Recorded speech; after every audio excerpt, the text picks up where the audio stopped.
네, 여러분 안녕하십니까. 10분 서당 이야기 한자, 오늘 이제 42강을 시작합니다. 42강 첫 번째 글자는 조정정입니다. 조정이라고 하는 뜻은 나라의 높은 관리들이 나라의 정치를 의논하고 집행하던 그 넓은 장소를 조정이라고 합니다.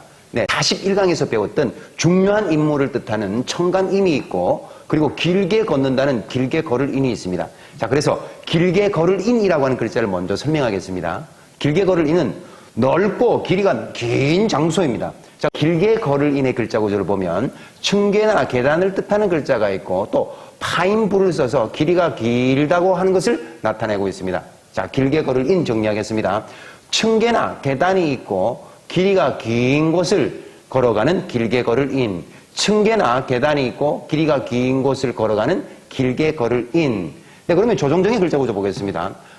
붉은색 글자는 청간임이니까 중요한 임무, 나라의 중요한 임무를 가지고 그 높은 관리들이 길게 늘어서서 정치적인 회의를 하는 조정정입니다. 나라의 중요한 임무를 가지고 높은 관리들이 길게 늘어서서 정치적 의논을 했던 조정정. 물론 조정이라는 단어를 먼저 보겠습니다. 아침조에 조정정을 쓰면 나라의 정치를 의논하고 집행하던 곳을 조정이라고 합니다. 법정이라고 하는 말도 있습니다. 법에 조정정을 쓰면 재판하는 장소, 또 법에 따라서 맡은 사건을 심리하고 판단하는 것을 법정이라고 합니다. 다음에 배울 글자는 뜰정입니다. 뜰이라고 하는 것은 식물이나 꽃이 있는 그러한 정원을 말하는 글자입니다. 자, 글자 구조를 보니까 넓은 집을 뜻하는 집엄이 있고, 그리고 앞서 배웠던 넓은 장소를 뜻하는 조정정이 있습니다. 그래서 넓이가 넓은 집에는 반드시 아름다운 정원이 있다라는 글자입니다. 큰 집에 넓은 곳에 뜰과 정원이 있는 뜰정, 큰 집에 넓은 곳에 뜰과 정원이 있는 뜰정, 뜰정이 들어간 글자. 궁정하면 집, 궁에 뜰정을 써서 대궐 안에 마당을 궁정이라고 합니다. 다음은 친정이라고 하는 말도 있습니다. 친할 친자에 뜰정을 써서 시집을 간 여자의 원래의 본집을 친정이라고 합니다. 네, 다음 글자는 정할정입니다. 글자 구조를 보니까 집을 뜻하는 집면이 있고 그 아랫부분이 발을 정자입니다. 발을 정자인데 이 두 획을 이렇게 비껴서 쓴 것입니다. 집안에 큰 가구나 물건들이 자기 위치, 제자리에 있다는 글자입니다. 집안에 큰 물건, 가구 등이 제자리를 지키고 있는 정할정. 집안에 가구나 큰 물건들이 제자리를 지키고 있는 정할정. 정할정이 들어간 글자. 결정이라고 하는 말이 있죠. 결단할 결자에 정할정을 써서 마지막으로 작정한다, 일에 매듭을 짓는다는 뜻이 결정이라고 하는 말입니다. 네, 다음에 배울 글자는 샘산입니다. 샘산의 글자는 대나무 가지 여러 개를 들고 그 개수를 헤아려 본다는 샘산입니다. 글자 구조를 보면 윗부분에 대나무 죽, 아랫부분에 눈목, 그리고 맨 아래는 밭들공이 있습니다. 자, 글자 구조를 정리하면 대나무 가지 여러 개를 눈으로 보면서 손에 들고서 하나, 둘, 샘을 헤아리는 샘산입니다. 대나무 가지를 눈으로 보면서 손에 들고서 하나, 둘, 개수를 세는 샘산입니다. 샘산이 들어간 글자. 합산하면 합할 합자에 샘산을 써서 합쳐서 샘을 한다는 말이 합산입니다. 네, 그리고 산정이라고 하는 말이 있습니다. 산정이란 말은 샘산에 정할정을 써서 어떤 것을 하기 위해서 그 개수를 셈하여서 정해놓았다라는 뜻이 산정이란 말입니다. 네, 다음 글자는 자리석입니다. 자리석은 넓은 집에 사람이 앉을 자리에 그 자리, 돗자리라든지 방석을 두었다라는 글자입니다. 네, 자리석 글자 구조 정리하겠습니다. 큰 집에 스물이 많은 수건건 방석이 있다는 자리석입니다. 큰 집에 스물이 많은 수건건 방석이 있다는 자리석입니다. 자리석이 들어간 글자, 좌불안석이라는 말이 있습니다. 앉을 좌자에 안입을 자, 편한 안자에 자리석을 쓰면 마음이 불안하거나 근심이 있어서 한자리에 오래 앉아 머물러 있을 수 없다는 뜻이 좌불안석입니다. 네, 눈설 글자 구조 정리하겠습니다. 눈은 비처럼 내리지만 손으로 받을 수도 있고 손에 빗자루 들고 쓸어야 한다는 눈설. 눈은 비처럼 내리지만 손으로 받을 수도 있고 손에 빗자루를 들고 쓸어야 한다는 눈설입니다. 눈설이 들어간 사자성어 형설지공이라고 하는 말이 있습니다. 반딧불 형자, 눈설자, 가을지자, 공공자입니다. 이것은 송강과 차윤의 그 옛날 이야기에서 나오는 것인데 아주 가난했던 송강과 차윤이 가난을 이겨내면서 여름철에는 반딧불빛으로 불을 밝혀서 책을 읽었고 겨울에는 햇빛으로 책을 밝혀서 글을 읽어가면서 고생 끝에서 어렵게 공부해서 이룬 그 공을 형설지공이라고 합니다. 네, 다음에 배울 글자는 살필성 덜생입니다. 글자 구조를 보면 적을 소가 있고 눈목이 결합된 글자 구조입니다. 그래서 적은 것도 눈으로 살펴본다는 살필성, 그리고 너무나 적은 것은 눈으로 보지 않은 것처럼 생략해버린다는 덜생입니다. 정리하겠습니다. 적은 것도 눈으로 잘 살펴보는 살필성, 또 적은 것은 눈으로 보는 것을 없애버리는 생략하는 덜생입니다. 네, 살필성 덜생이 들어간 활용어 반성하면 돌이킬 반자에 살필성을 써서 자기가 한 일이나 행동, 잘못이나 허물은 없는지 돌이켜 생각하는 것을 반성이라고 합니다.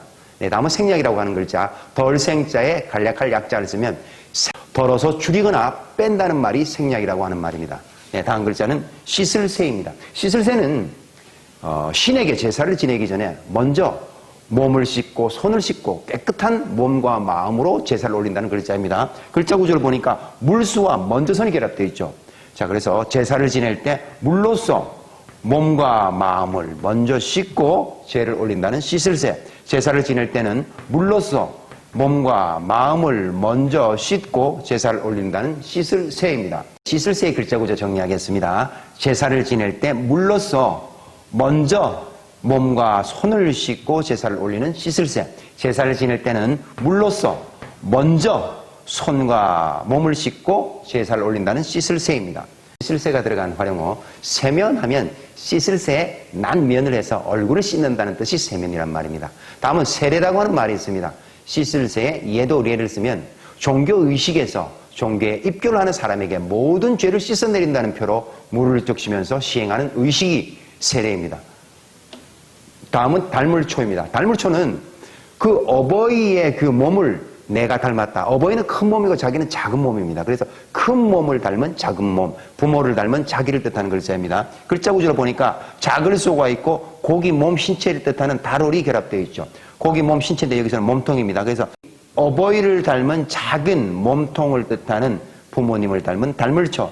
작은 몸통은 부모를 닮물초. 작은 몸통은 부모를 닮물초. 닮물초가 들어간 활용어 초상화라고 하는 말이 있습니다. 닮을 초자의 모양상 그리고 그림 화자를 써서 사람의 얼굴이나 모양을 그린 것을 초상화라고 합니다. 네, 다음의 글자는 사라질 소입니다. 사라질 소는 물이 있었는데 물의 부피가 점점 증발해서 물이 없어진다는 글자입니다. 글자 구조를 보니까 물소의 변형이 있고 앞서 배웠던 달물초가 있죠. 달물초는 작은 몸통이라고 그랬습니다. 작을 소에 달호를 써서. 자, 그래서 물의 부피는 작은 몸통이 되면 증발해서 사라질 소. 물의 부피는 작은 몸통이 되면 증발해서 사라질 소. 사라질 소가 들어간 활용어 소방이라고 하는 말이 있습니다. 사라질 소자에 막을 방을 써서 화재를 예방하고 불이 난 것을 끈다는 말이 소방이라는 말입니다. 다음은 소화라고 하는 말이 있습니다. 사라질 소자에 될 화. 먹은 음식물이 몸속에서 분해시켜서 몸에 흡수되게 변화하는 것을 소화라고 합니다. 네, 그러면 42강에서 배웠던 글자 머릿속에 정리해 봅시다. 자, 길게 걸은 일, 층계 계단이 있고 길이가 긴 곳을 걸어가는 길게 걸을 인. 다음은 조종정, 넓은 장소입니다. 정치적 의논을 하는 넓은 장소. 나라의 중요한 임무를 가지고 관리들이 길게 늘어서서 정치적 의논을 했던 조정정. 다음은 뜰정입니다. 집안에 조정처럼 넓은 장소에 정원이 있는 뜰정. 다음은 정할정입니다. 집안에 가구나 큰 물건들이 제자리, 제 위치에 있는 정할정. 다음은 샘산입니다. 대나무 가지 여러 개를 눈으로 보면서 손에 들고 하나, 둘, 셈을 하는 샘산. 다음은 자리석입니다. 큰 집에는 많은 방석이 있는데 그 방석은 수건, 옷감, 배로 만들었다는 자리석. 네, 다음의 글자는 눈설입니다. 눈은 비처럼 내리지만 손으로 받을 수도 있고 손에 빗자루를 들고 쓸어야 한다는 눈설입니다. 네, 다음은 살필성 덜생입니다. 아주 적은 것도 눈으로 보면서 살핀다는 살필성. 아주 적은 것은 눈으로 보기에는 무시해버리는 덜생. 다음은 씻을새입니다. 제사를 지낼 때 물로써 몸과 손을 먼저 씻고 제사를 올리는 씻을새입니다. 다음은 닮을초입니다. 부모님의 큰 몸을 자기의 작은 몸이 닮았다는 뜻, 작은 몸통이라고 하는 뜻, 작은 몸통은 부모님의 큰 몸을 닮을초. 다음은 사라질소입니다. 물의 부피가 작은 몸통이 되는 것은 증발해서 사라진다는 사라질소. 42강의 한자 이야기도 재밌게 잘 들으셨나요? 복습은 언제나 빠른 배속으로 두세 번 꼭 하시기 바랍니다. 그러면 43강에서 뵙겠습니다. 여러분 안녕히 계십시오.